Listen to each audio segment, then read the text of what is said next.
लाखा road भरिसां कणक जे खुरीअ ते बिजलीअ जी तार किरण सबबि सवे मण कणक सड़ी रख थी वई। कोट शमसुद्दीन में दोस्त मोहम्मद अवान जी कणक जी खुरीअ खे बाहि लॻण करे 300 मण खां वधीक कणक सड़ी रख जो ढेर थी वई।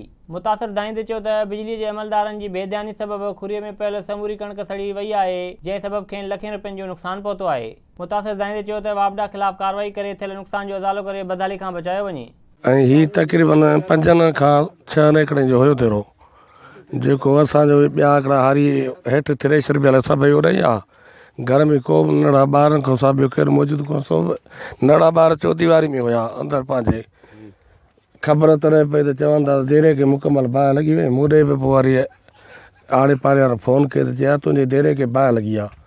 मां यार मूंखे त का ख़बर कोन्हे, हिकिड़े पासे असांजी थ्रेशर हले बि थी उते लॻी आहे, या ॿिए पासे हुनजो नथो आहे जेको ॻोठड़ देरो आहे उनखे बाहि लॻी आहे। पोइ असां आयासीं त हिते मुकमल देरो सड़ी पियो, का शइ न बची आहे। विज़िट कयो अवामी आवाज़ मीडिया ग्रुप जी वेबसाइट awamiawaz.pk।